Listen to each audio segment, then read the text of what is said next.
अस्सलाम वालेकुम रहमतुल्लाहि व बरकातुहू। प्यारे बच्चों, हमारी वीडियो का टॉपिक सेम है जैसे कि एक्सरसाइज 1.3 से पहले का टॉपिक था LCM and LCM up to और 3 numbers up to 3 digit numbers. तो हमारा सब टॉपिक जो है वो चेंज है, ठीक है। एक्सरसाइज 1.3 के लिए हमारा सब टॉपिक था एलसीएम और एक्सरसाइज 1.4 के लिए हमारा सब टॉपिक होगा एलसीएम यानी लीस्ट कॉमन मल्टीपल, ठीक है। तो हमारा सब डोमेन है फैक्टर्स एंड मल्टीपल्स और हमारी डोमेन है नंबर्स एंड ऑपरेशंस। बिस्मिल्लाहिर्रहमानिर्रहीम। हमारा टॉपिक है हमारी बुक के पेज नंबर 12 से स्टार्ट,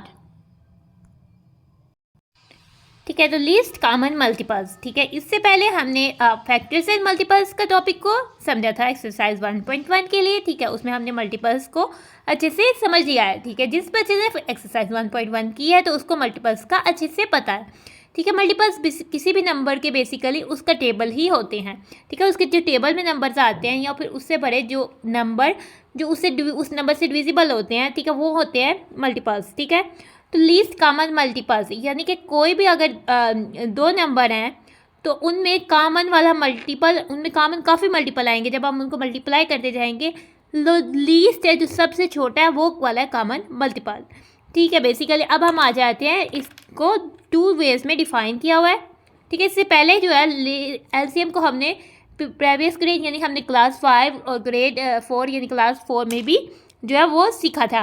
तो अब हम इस वीडियो को फिर भी इस तरह से देखेंगे कि जैसे कि हमें एलसीएम का कुछ भी नहीं पता। जैसे हमें पता है कि हमें पता है कि मल्टीपल्स क्या होते हैं, ठीक है। 2 या 2 से ज़्यादा नंबर ले लिया, ठीक है, उनके मल्टीपल्स राइट डाउन किए और हमने उनके मल्टीपल्स में देखा कि कौन सा नंबर कॉमन यानी सेम आ रहा है, उसको सर्कल कर दिया। जो सबसे पहले वाला सर्कल किया वो सबसे छोटा कॉमन मल्टीपल होगा, तो सबसे छोटे को ही लीस्ट कॉमन मल्टीपल कहेंगे ना। इसके देखने इन्होंने किस तरह से डिफाइन किया हुआ है, LCM of 2 or more numbers is a least number which is divisible by all the given numbers, ठीक है। आपको अगर हमने फाइंड करना है 2 या फिर 2 से ज़्यादा नंबर्स का एलसीएम, ठीक है। आपको नंबर्स गिवन है, लेट्स सपोज कि आपको 2 नंबर्स गिवन है, ठीक है। एलसीएम बेसिकली एक सबसे छोटा नंबर होगा जो 2 नंबर्स गिवन है ना, वो अगर डिवाइडेड बनाए यानी उन नंबर से डिवाइड किया जाए उस नंबर को, तो वो उससे डिविजिबल होगा यानी सबसे छोटा, उससे छोटा नंबर नहीं होगा यानी कि रिमाइंडर 0 देगा। तो इस तरह से एलसीएम हम की एक ये डेफिनेशन हो जाएगी।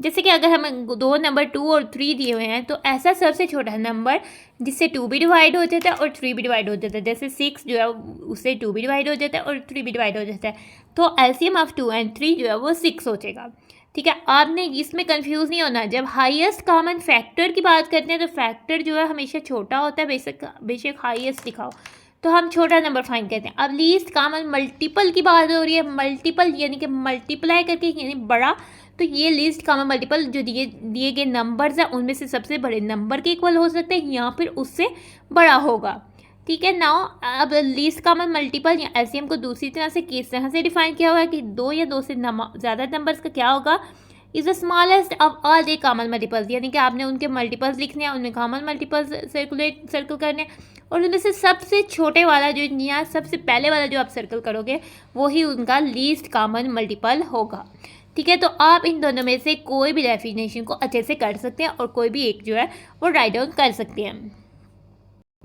पेज नंबर 13 पर आ जाते हैं, ठीक है। इसमें एलसीएम से रिलेटेड हमें एक एग्जाम्पल दी हुई है, ठीक है। एग्जाम्पल 18 है, उसके स्टेटमेंट को पढ़ लेते हैं, ठीक है। ऑन वन संडे, ठीक है, आपको पता है संडे वाले दिन आपको छुट्टी होती है, ठीक है। एक संडे एक इतवार के दिन Nusrat plans to draw 15 centimetre long and 10 centimetre wide rectangle on a plastic sheet, ठीक है। एक प्लास्टिक शीट थी और नुज़रत ने क्या चाहा था, उसने तरकीब बनाई थी कि वो रेक्टेंगल ड्रा करेगी प्लास्टिक शीट के ऊपर जिसकी लेंथ होगी 15 सेंटीमीटर और उसकी विड्थ होगी 10 सेंटीमीटर, ठीक है। 10 सेंटीमीटर आपके छोटे स्केल में जो है आ जाते हैं और 15 सेंटीमीटर आपके लिए अमूमन आपको बड़ा स्केल, क्योंकि जो छोटे स्केल में अमूमन 12 सेंटीमीटर के होते हैं, 15 सेंटीमीटर के भी स्केल होते हैं, या फिर आप ज़्यादा बड़ा स्केल भी यूज़ करके इस रेक्टेंगल को ड्रा भी कर सकते हो। ठीक है, नुसरत ने प्लास्टिक शीट में इस तरह का के रेक्टेंगल्स जो है वो ड्रा करने चाहे थे।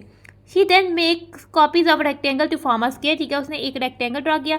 ठीक है, उसने plastic sheet that suppose rectangle draw करके काट ली। इस तरह की उसने बहुत सारी रेक्टेंगल्स जो है वो काट ली, ताकि उन रेक्टेंगल्स वाली प्लास्टिक शीट को आप इनमें ज्वाइन करके एक स्केयर बना दे। तो स्केयर बेसिकली क्या होता है, जिसकी लेंथ और विड्थ सेम हो। ठीक है, तो find the length of each side of this square. जो स्केयर बनेगा, सबसे छोटा स्केयर जो उसने ये शीट्स से बनाएगी, तो उसकी पॉसिबल लेंथ क्या होगी। ठीक है, तो हमें जो रेक्टेंगल्स आ गई है। ठीक है, हमने उसे स्केयर बनाना है, बड़ा बनाना है, तो उसके लिए हमें लीस्ट कॉमन मल्टीपल्स या इनका लीस्ट कॉमन मल्टीपल्स हमें फाइंड आउट करना पड़ेगा। यानी कि कॉमन मल्टीपल यानी कि कब ये दोनों, ये जब रिक्वायरमेंट मीट होगी कि स्केयर बन जाएगा इन रेक्टेंगल से, उसमें से लीस्ट यानी कि सबसे छोटा स्केयर जो इससे बन सकता है वो हो गया। ठीक है, लेंथ ऑफ द रेक्टेंगल कितनी है, 15 सेंटीमीटर, और ब्रेथ यानी वाइड है तो ब्रेथ होगी, या विड्थ क्या भी कह सकते हैं, और स्मॉल रेक्टेंगल जो वो 10 सेंटीमीटर है। ठीक है, लेट्स फर्स्ट अब हमने इनका कॉमन मल्टीपल से अभी हम एलसीएम को भी एचसीएफ की तरह 3 मेथड से फाइंड कर सकते हैं। ठीक है, इसके कौन से 3 मेथड है, एक तो हम कॉमन मल्टीपल्स लिखते जाएंगे, मल्टीपल्स वाले मेथड से करेंगे कि मल्टीपल्स लिख के कॉमन मल्टीपल निकालेंगे, और दूसरा मेथड आगे से प्राइम फैक्टराइजेशन मेथड होगा, और थर्ड मेथड जो है वो डिवीजन मेथड होगा। ठीक है, तो फर्स्ट मेथड में हम कॉमन मल्टीपल्स से देखने वाले हैं। तो मल्टीपल्स पहले हम 10 और 15 है, तो मल्टीपल्स ऑफ 10 और 15 लिख देते हैं। ठीक है, मल्टीपल्स ऑफ 10 है, ब्रेथ है, तो लिखे हैं 10, 20, 30। इस तरह से हमने काफ़ी सारे मल्टीपल्स 10 के लिख लेने हैं, यदि और फिर 15 के लिखने हैं, 15, 30, 60। ठीक है, काफ़ी सारे लिख देने। फिर हमने देखना है कि 30 इनमें एक कॉमन है, एक 60 कॉमन है, एक 90 कॉमन है, 120 कॉमन है, 150 कॉमन है, इसके अलावा 180 कॉमन है, 210 कॉमन है, 210 के बाद 240 कॉमन है, 270 कॉमन है, 300 कॉमन है। ये मल्टीपल्स जो है वो कॉमन मल्टीपल है। लेकिन फर्स्ट 2 कॉमन मल्टीपल्स जो है वो क्या है, 30 एंड 60। लेकिन जो उसमें से स्मॉलेस्ट या लीस्ट जो होगा वो फर्स्ट कॉमन मल्टीपल ही होगा। ठीक है, फर्स्ट कॉमन मल्टीपल 30 है, तो 30 सेंटीमीटर जो बेसिकली है वो एक स्क्वायर की लेंथ होगी, जिसमें ये रेक्टेंगल्स जो है वो पुट किए जाएंगे। टोटल जो है वो 6 रेक्टेंगल चाहिए होंगे, जिनको हम ज्वाइन करेंगे तो एक स्क्वायर जो है वो बन जाएगा। तो प्यारे बच्चों, अब हम आ जाते हैं रिमेंबर पर। ठीक है, रिमेंबर पे हमें क्या कह रहा है कि ये बातें हमने नोट कर लेनी है, याद ही रखनी है कि if one number is a factor of the other then LCM is the greater number. ठीक है, इसको भी डिस्कस कर लेते हैं। If the given numbers are prime numbers then LCM is the product of these numbers. ना सबसे पहले हम फर्स्ट वाले रिमेंबर को समझते हैं। If one number is a factor of the other, यानी एक नंबर दूसरे का फैक्टर है, यानी उसे कम्प्लीटली डिवाइड कर रहा है। तो यानी कि जैसे कि एक नंबर 2 है, और ये इसको स्टेटमेंट को इस तरह से लेते हैं, एक नंबर 2 है, 2 किसका फैक्टर है, 2 8 का भी फैक्टर है, 4 का भी है, 6 का भी है, 10 का भी फैक्टर है। ना ले लेते हैं 2 और एक 10 ले लेते हैं। ठीक है, 2 है और 2 10 का फैक्टर है। ठीक है, तो एलसीएम जो इसका होगा ग्रेटर नंबर होगा। एलसीएम ग्रेटर में से क्या है, 10 है, तो एलसीएम जो है वो 10 हो जाएगा। तो ये बात कह रहा है स्टेटमेंट में। इस स्टेटमेंट पर आते हैं। ठीक है, हमें कह रहा है if the given numbers are the prime numbers, यानी कि अगर जो दिए गए नंबर्स है प्राइम है, लेट्स सपोज 2 और 3 ले लेते हैं, फर्स्ट 2 प्राइम नंबर, तो इनका एलसीएम इनका प्रोडक्ट होगा। प्रोडक्ट का मतलब है कि इन दोनों को आपस में मल्टीप्लाई कर देंगे। जैसे 2 टाइम 3 क्या होता है, 6 होता है, तो एलसीएम इनका हो जाएगा 2 टाइम 3 जो कि हो जाएगा 6 के इक्वल। तो ये बात कह रहा है इन रिमेंबर्स की स्टेटमेंट पर। तो बच्चों, अब हम आ जाते हैं, सीखते हैं इस मेथड को, LCM of 2 or more numbers by prime factorization method। ठीक है, 2 या 2 से ज़्यादा नंबर्स अगर आपको दे दी गए हैं तो उसको प्राइम फैक्टराइजेशन मेथड से किस तरह से आप LCM ले सकते हैं, उसको जो है वो हम देखते हैं। ठीक है, अगर आपके पास 2 या 2 से ज़्यादा नंबर दिए हुए हैं तो आपने सबसे पहले उनकी प्राइम फैक्टराइजेशन कर देनी है। ठीक है, आपने जिस तरह ऐसे में प्राइम फैक्टराइजेशन की थी वैसे ही करनी है। ठीक है, और ऊपर नीचे नंबर्स लिखने हैं, और 2 नंबर्स हैं वो तो उनमें कॉमन फैक्टर्स लिखने हैं, और नहीं कॉमन फैक्टर्स तो वो ठीक है। तो फिर क्या हो जाएगा, product of 2 or more prime factors and product of non common 2 or more prime factors. ठीक है, तो पहले हम मल्टीप्लाई करेंगे 2 या 2 से ज़्यादा जो कॉमन फैक्टर्स हैं उनको आप इसमें मल्टीप्लाई कर देंगे, फिर हम जस्ट 1 टाइम लिखेंगे, और फिर जो नॉन कॉमन फैक्टर्स हैं, जो फैक्टर्स आएंगे प्राइम फैक्टराइजेशन मेथड से, वो प्राइम फैक्टर्स ही होंगे। फिर नॉन कॉमन फैक्टर्स को मल्टीप्लाई करेंगे, फिर जो आंसर आएंगे इन दोनों को आपस में मल्टीप्लाई कर देंगे। ये हम कह सकते हैं अगर हमारे पास 3 नंबर्स हैं ना, ठीक है, उनकी प्राइम फैक्टराइजेशन करने के बाद पहले तीनों में कॉमन वाले को अंडरलाइन कर लेंगे, फिर कोई दो ऊपर वाले दो में, फिर नीचे वाले दो में, फिर फर्स्ट और थर्ड में देखेंगे कि कोई कॉमन है। इस तरह से हम सारे पेयर्स को अंडरलाइन कर लेंगे और फिर हम सबसे पहले जो तीनों में कॉमन नंबर है वो लिखेंगे, फिर जो दो दो में कॉमन है वो वाले नंबर्स लिखेंगे, लास्ट में हम जो नॉन कॉमन नंबर्स है वो A1 टाइम लिख देंगे, तो उन सबको आपस में मल्टीप्लाई कर देंगे, तो वो बेसिकली LCM हो जाएगा बाय प्राइम फैक्टराइजेशन मेथड से। ना बच्चों, तो अब हम आ जाते हैं एग्जाम्पल 19 पर, ठीक है। एग्जाम्पल 19 पे हमें कह रहा है फाइंड द एलसीएम। एलसीएम मतलब कि least common multiple of 54 and 144। हमें प्राइम फैक्टराइजेशन के मेथड का टॉपिक है, तो उससे ही करके देखना है, ठीक है। आपने इस तरह से राइट आउट कर लेते हैं, पहले प्राइम फैक्टराइजेशन कर लेते हैं। 54 की 2 टाइम 2 हो गया 4, 5 में से 4 माइनस किया आ गया 1, 1 और 4 14, 2 टाइम 7 हो गया 14। वंस प्लेस में डिजिट 7 है तो ये 2 से डिविजिबल नहीं होगा। 3 टाइम अगला पर नंबर 3 है, तो 3 टाइम 9 हो गया 27, 3 टाइम 3 हो गया 9, 3 टाइम 1 हो गया 3, ठीक है। 54 की प्राइम फैक्टराइजेशन हो जाती है 2 टाइम 3 टाइम 3 टाइम 3। अब हमें 44 की देखते हैं, लास्ट डिजिट 4 है, ठीक है। लास्ट में 0, 2, 4, 6 या फिर 8 आए तो वो 2 से डिविजिबल होगा, 2 उसका फैक्टर होगा। और very first prime number prime factor जो वो 2 है, ठीक है। 2 कितने टाइम होगा, 1 2 से छोटा 2 डिजिट कंसीडर करते हैं। 2 टाइम 7 14, 2 टाइम 2 हो गया 4, ठीक है। अब फिर लास्ट डिजिट 2 है तो 2 से डिविजिबल होगा। 2 टाइम 3 6, ठीक है। हमने इस 6 को 7 में से माइनस किया तो 1 आ गया 1 और 2 हो गया 12, 2 टाइम 6 हो गया 12।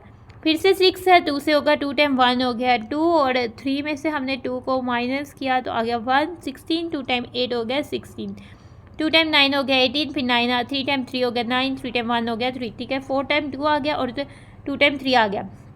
अब हमने इनके कॉमन फैक्टर्स को सर्कल कर लेना, एक 2 है, एक 3 है और एक 3 है, ठीक है। कॉमन प्राइम फैक्टर्स कौन कौन से हैं, 2 3 3, और नॉन कॉमन प्राइम फैक्टर्स कौन से हैं, 2 2 2 और 3, ठीक है। अब हमने प्रोडक्ट लेना है कॉमन प्राइम फैक्टर्स का और नॉन कॉमन प्राइम फैक्टर्स का। कॉमन कौन से है, 2 टाइम 3 और फिर नॉन कॉमन कौन से है ये, ठीक है। इनको आपस में मल्टीप्लाई इन्होंने कर दिया, जैसे कि 2 टाइम 3 से होता है 6, 6 टाइम 3 18, ठीक है। 2 टाइम 2 होता है 4, 4 टाइम 2 होता है 8, 8 टाइम 3 होता है 24, फिर 18 और 24 को मल्टीप्लाई किया है, फिर उन्होंने 18 और 24 को मल्टीप्लाई कर दिया ना। 8 टाइम 4 हो जाता है 32, 2 3 कैरी, 8 टाइम 2 हो जाता है 16 प्लस 3 19, ठीक है।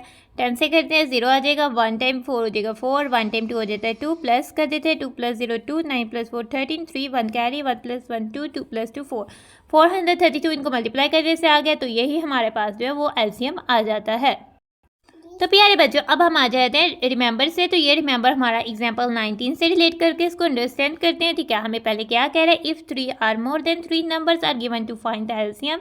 अगर 3 या 3 से ज़्यादा, ठीक है। एग्जाम्पल 19 में 2 नंबर्स से गिवन थे, और अगर वो कह रहा है कि अगर 3 या 3 से ज़्यादा नंबर्स आपको फाइंड करने जिनका एलसीएम आपको फाइंड करना पड़ जाए, देन कंसिडर अ फैक्टर, और तो फिर आपने उस फैक्टर को कॉमन फैक्टर कंसिडर करना है, जो कि कॉमन फैक्टर 2 नंबर्स का हो या फिर 2 से ज़्यादा नंबर्स का हो। यानी कि अगर 3 नंबर्स गिवन है तो उसको भी हम कॉमन फैक्टर कहेंगे जो 2 नंबर का कॉमन है, और उसको भी कहेंगे जो तीनों नंबर का कॉमन है। हाईएस्ट कॉमन फैक्टर में सिर्फ हम कॉमन फैक्टर वही वाला लेते थे जो तीनों में कॉमन होता था, लेकिन एलसीएम में ऐसा नहीं होगा। जो 2 में कॉमन है उसको भी हम कॉमन फैक्टर ही कंसिडर करेंगे। अगर 3 इस तरह से अगर 4 नंबर है तो कोई 2 में कॉमन है, 3 में कॉमन है या फिर 4 में कॉमन है, उसको हम कॉमन फैक्टर ही लेंगे, और जो सिंगल टाइम होंगे उनको हम जो है वो नॉन कॉमन फैक्टर के तौर पर कंसिडर करेंगे ना। प्यारे बच्चों, अब हम आ जाते हैं अपने चैलेंज पर, ठीक है। चैलेंज के स्टेटमेंट को देखते हैं क्या कह रहे हैं। चैलेंज हमें दिया गया है कि Rida packs boxes of mangoes and boxes of oranges, ठीक है। रिदा के पास आम है और माल्टे है, ठीक है। उसने मैंगोज और ऑरेंजेस को बॉक्सेस में पैक करना है, ठीक है। Each box contains the same number of fruits, और कह रहा है कि हर बॉक्स जो है सेम नंबर ऑफ फ्रूट्स आए, यानी कि हर बॉक्स में सेम एक जितना फ्रूट आए। रिदा पैक्स 64 मैंगोज एंड 56 ऑरेंजेस, और रिदा के पास है तकरीबन कितने मैंगोज हैं, 64 मैंगोज है और 56 ऑरेंजेस है, ठीक है। अब उसने बॉक्सेस में पैक करना है, यानी बॉक्सेस में डिस्ट्रीब्यूट करना है, ठीक है। उसके लिए हम इसमें लीस्ट कॉमन मल्टीपल वाला मेथड नहीं यूज़ करेंगे, उसके लिए तो हाईएस्ट कॉमन फैक्टर यूज़ होगा, क्योंकि हाईएस्ट कॉमन फैक्टर ही हमें बताएगा कि बॉक्सेस में कितने डिस्ट्रीब्यूट होंगे, क्योंकि हमने काम पर जाना है। ठीक है, Nausheen says there will be 7 pieces of fruit in each box. Nausheen कह रही है कि हर बॉक्स में 7 पीसेस फ्रूट होंगे, या तो 7 मैंगो के होंगे या फिर 7 ऑरेंज के होंगे। और नौरीन कह रही है कि there will be 8 pieces of fruit in each box, कि हर फ्रूट में हर बॉक्स में जो है वो 8 पीसेस ऑफ फ्रूट होगा, चाहे वो मैंगो का हो या चाहे वो ऑरेंज का हो। Who is correct? इनमें से नौशीन सही कह रही है या नौरीन? Explain your answer. अपने आंसर को अपने जस्टिफाई भी करना है, बताना भी है कि कैसे वो सही कह रही है। तो हमने सबसे पहले कहते हैं हाईएस्ट कॉमन फैक्टर। हम पता तो लगा लें कौन सही कह रही है। पहले हाईएस्ट कॉमन फैक्टर फाइंड कर लेते हैं 64 और 56 का। ठीक है, दो ही नंबर है, डिवीजन मेथड इजीली हम इसको फॉलो कर लेते हैं। 64 आ जाएगा डिवीजन हाउस के अंदर, 56 आ जाएगा बाहर, 64 बन जाएगा डिवाइडेंड, 56 बन जाएगा डिवाइजर। ठीक है, 56 टाइम 1 हम यूज़ करेंगे, क्योंकि 56 टाइम 2 तो 112 बड़ा हो जाएगा। माइनस करते हैं, 4 में से बारो कर लेते हैं, 10 + 4 14, 14 में से 6 माइनस करेंगे 8 आ जाएगा। 5 - 5 0, लेफ्ट साइड में नहीं लिखेंगे। अब अभी रिमाइंडर 0 नहीं आया तो 8 को हम बना देते हैं डिवाइज़र, और 56 बन जाएगा डिवाइडेंड। 8 टाइम्स 7 हो जाता है 56। नाउ रिमाइंडर 0 आ गया। इनका हाईएस्ट कॉमन फैक्टर यानी HCF आ गया 8। ठीक है, और इसका मतलब है हमें पता लग गया कि नूरीन सही कह रही है। और एक और बात कि जो नंबर इन्होंने दो दिए हुए हैं, अगर हम दोनों नंबर से यानी अगर 64 जो है वो 7 से, दोनों नंबर किसी एक नंबर से डिविजिबल हों, तो भी हम कह सकते हैं कि वो उसका हाईएस्ट कॉमन फैक्टर है। जैसे कि 7 जो है 64 से कम्प्लीटली डिविजिबल नहीं है, इसलिए भी 7 ही है। 7 56 से कम्प्लीटली डिविजिबल है लेकिन 64 से नहीं है, लेकिन 8 64 से भी कम्प्लीटली डिविजिबल है और 8 56 से भी कम्प्लीटली डिविजिबल है, इसलिए नूरीन ने सही कहा है। अब आ जाते हैं, अब हमें इन्हें रीज़न देनी है। हम पहले कह देते हैं कि नूरीन इज़ करेक्ट, हमें पता लग गया कि कौन करेक्ट है। नाउ अब हम बताते हैं एक्सप्लेन योर आंसर, कि हम इसलिए कह रहे हैं कि we have to find the HCF of mangoes and oranges quantity to find the box contains the same number of fruits each fruit।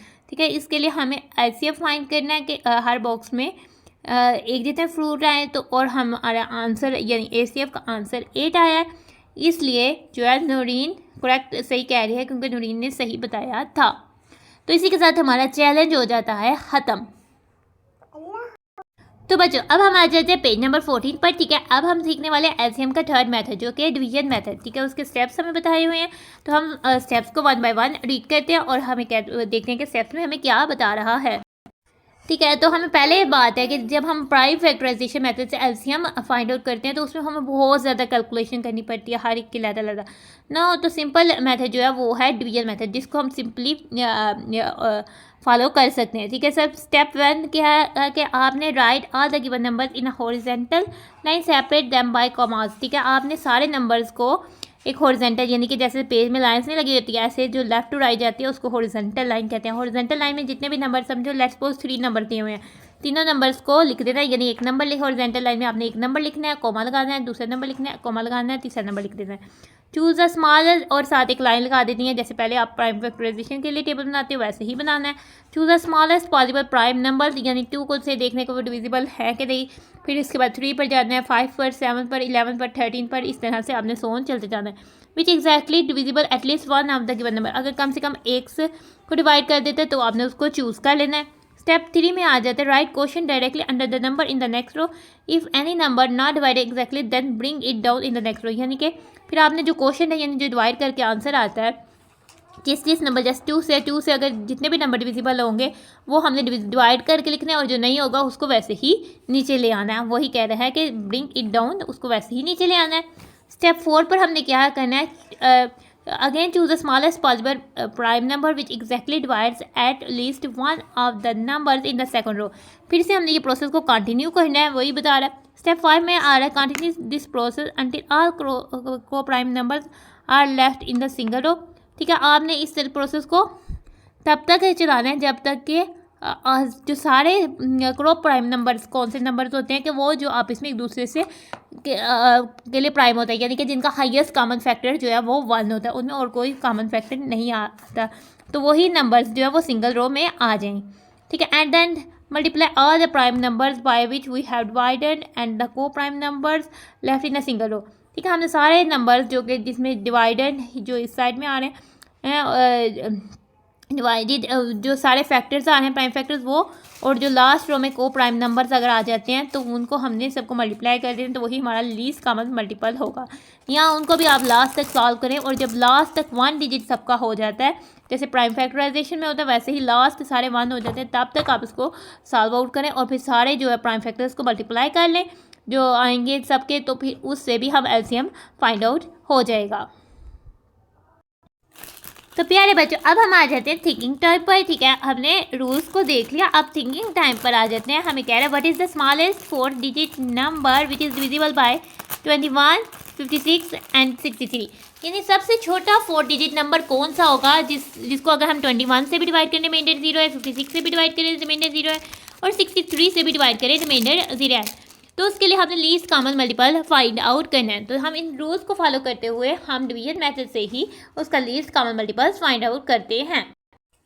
ठीक है, तो सबसे पहले हम वही कॉलम बना लेते हैं जैसे प्राइम फैक्टराइजेशन के लिए बनाते थे। ठीक है, और अब इधर हॉरिजॉन्टल लाइन को थोड़ा लंबा रखेंगे क्योंकि हमने इन तीनों नंबर्स को लिखना है, जैसे 21 सेपरेटेड बाय कॉमा 56 और सेपरेटेड बाय कॉमा 63। हमारा स्टेप 1 यहाँ पर हो जाता है। ठीक है, तो सबसे छोटा प्राइम नंबर 2 है। अब हम देखते हैं कि 2 से आया 21 डिविजिबल है कि नहीं। 2 से वही नंबर डिविजिबल होंगे जिनके वंस प्लेस यूनिट प्लेस यहाँ फिर एंड वाला है, 0, 2, 4, 6 या फिर 8 हो।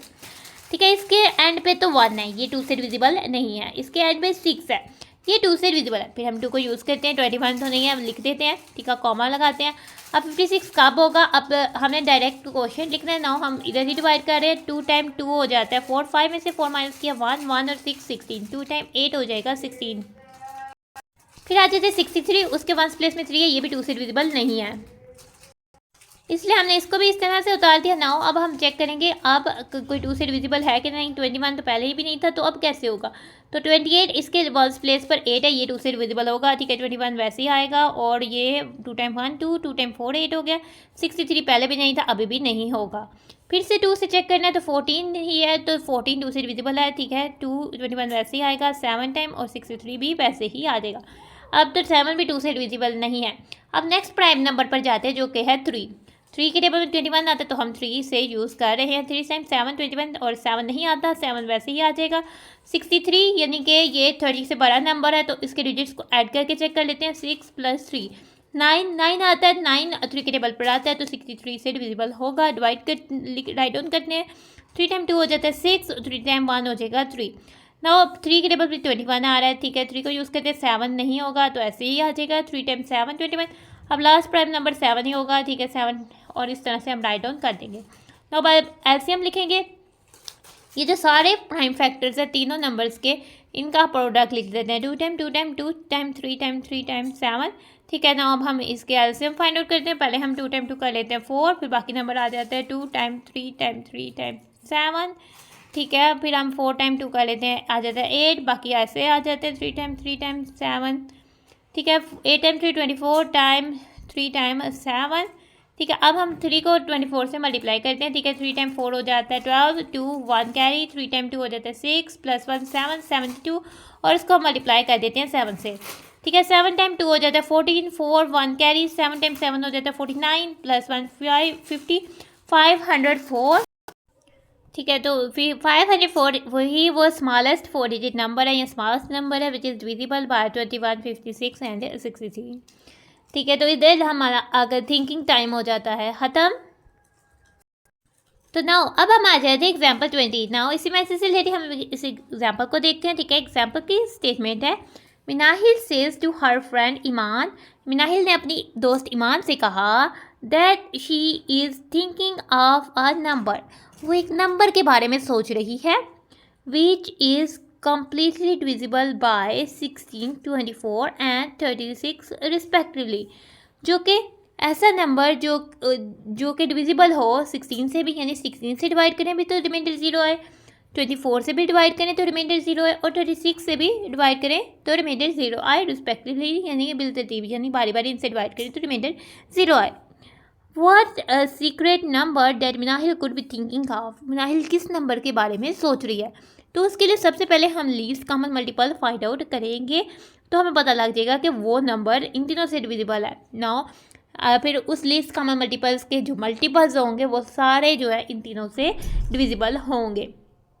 तो हम लीस्ट कॉमन मल्टीपल फाइंड करते हैं, ठीक है। हमने कौन सा फर्स्ट गिवन नंबर 16 है, सेकंड 24 और थर्ड जो है वो 36 है, ठीक है। हमने 16, 24 और 36 को हॉरिजॉन्टल लाइन में लिखा। 2 से 16 डिवाइड होता है, 2 टाइम 8 हो गया 16, फर्स्ट प्लेस पर 4 है तो हमने कहा 2 टाइम 1 हो गया 2, 2 टाइम 2 हो गया 4 और 36 यानी कि 2 टाइम हमारे पास 1 हो गया 2, 3 में से 2 माइनस किया तो आ गया 1, 1 और 6 हो गया 16, तो 2 टाइम 8 हो गया 16, इस तरह से हो गया, ठीक है। 12 अभी भी 2 टाइम 4 हो गया 8, 2 टाइम 6 हो गया 12, 2 टाइम 9 हो गया 18, अभी भी 4 2 से डिविजिबल है, फिर 2 से करेंगे, 2 टाइम 2 हो गया 4, 2 टाइम 3 हो गया 6, 9 नहीं है तो 9 वैसे ही आ गया। अभी भी 2 है तो 2 टाइम 1 हो गया 2 और 3 वैसे का वैसे ही आ गया, 9 भी वैसे के वैसे आ गया। अब 3 से होगा 1 तो वैसे का वैसे है और 1 लास्ट तक वैसे ही चलना है, तो 3 टाइम 1 हो गया 3 और 3 टाइम 3 हो गया 9 और फिर 3 से किया तो ये सारे 1 हो गए।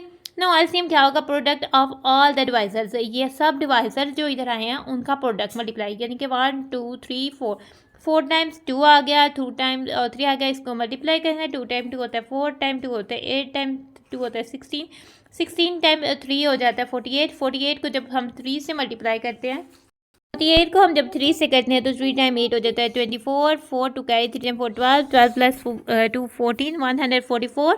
तो बिनाहिल 144 के बारे में ही सोच रही है। 144 ही वो नंबर है जिससे 16, 24 और 36 जो है वो कम्प्लीटली डिविजिबल है। तो 16 9 टाइम करेंगे तो 144 आएगा, 24 को 6 टाइम मल्टीप्लाई करेंगे तो 144 आएगा और 36 को भी 4 से मल्टीप्लाई करेंगे तो हमारे पास नंबर 144 आ जाएगा। तो इसलिए नाहिल 144 के मतलब ही सोच रही है। या फिर 144 के मल्टीपल्स जैसे 288 भी हो सकता है वो नंबर जिससे ये तीनों नंबर्स डिविजिबल हों। प्रैक्टिस 8 पर आ जाते हैं, ठीक है। हमारे पास प्रैक्टिस 8 की स्टेटमेंट है, वकास इज़ प्लांटिंग ट्रीज, यानी वकास चाहता है कि वो या वकास जो है वो दरख्त लगा रहा है। He has enough trees to plant, उसने इनफ ज़्यादा से ज़्यादा ट्रीज जो है वो प्लांट करे। यहाँ तो 7 9 and 15 trees in each row, यानी यहाँ तो उसने हर हर लाइन पर हर रो पर जो है 7 ट्रीज लगाने, यहाँ पर उसने हर रो पर 9 ट्रीज लगाने, यहाँ पर उसने हर रो पर 15 ट्रीज लगाने हैं। तो what is the least number of trees Waqas could have, ज़्यादा से कम कितने ट्रीज उसके पास होंगे कि अगर वो 7 में 8 9 में या फिर 15 में किसी में भी अरेंज करे तो वो ईजिली ट्रीज जो है वो कवर हो जाएं।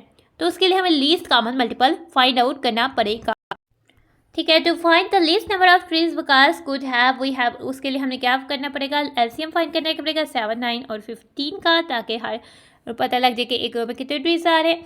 नो, ठीक है। तो हम डिवीजन मेथड को फॉलो करते हैं ताकि हम इजीली और जल्दी एलसीएम को फाइंड आउट कर ले, ठीक है। 7 9 और 15 को रख दिया। सबसे छोटा प्राइम नंबर 2 है, 2 से 7 भी 2 से डिविजिबल नहीं है, 9 भी 2 से डिविजिबल नहीं है और 15 भी 2 से डिविजिबल नहीं है।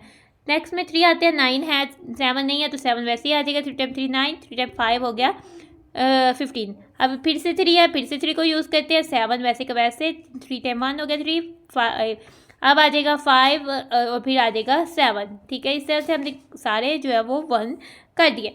अब हमारा एलसीएम हो जाएगा 3 टाइम 5 टाइम 7, ठीक है। इसको मल्टीप्लाई करते हैं 9 टाइम 5 टाइम 7, 9 टाइम 5 होता है 45 टाइम 7, 7 से मल्टीप्लाई करते हैं 7 टाइम 5 35, 5 3 कैरी, 7 टाइम 4 हो जाता है 28, 28 प्लस 1 31, 315। तो इसका मतलब है कि Waqas could have 315 trees, Waqas के पास जो है वो 15 ट्रीज होने चाहिए। 315 ट्रीज होंगे तो ही वो चाहे तो 7 रोज में 7 ट्रीज़ की रोज़ बना लें, चाहे तो 9 ट्रीज़ की रोज़ बना ले, या चाहे तो 15 ट्रीज़ की रोज़ बना दे और सारी रो में जो है ट्रीज़ कोई ट्रीज़ उसके पास लेफ्टेड ना बचे और सारे जो है कम्प्लीटली रोज़ में आ जाए, ठीक है। अगर वो 7 रोज़ के 7 ट्रीज़ की रोज़ बनाता है तो कितने जो है रोज़ बनेगी, ठीक है। तो 45 7 की बनाता है तो 45 बनेंगे। जब हम 315 को 7 से डिवाइड करेंगे तो 45 आएगा। जब वो 9 की बनाता है तो तकरीबन 35 रोज़ बनेगी। और अगर वो 15 ट्रीज़ की रोज़ बनाता है तो कितनी रोज़ बनेगी ट्रीज़ की, तो वो बन जाएगी 21 रोज़ बन जाएगी। तो इसी के साथ हमारे प्रैक्टिस 8 भी हो जाता है ख़त्म, हमारा टॉपिक हो जाता है ख़त्म। इसलिए अब हम अपनी वीडियो को कर रहे हैं एंड। उम्मीद है कि आपको एलसीएम अच्छे से समझ आ गया होगा। अल्लाह हाफिज़।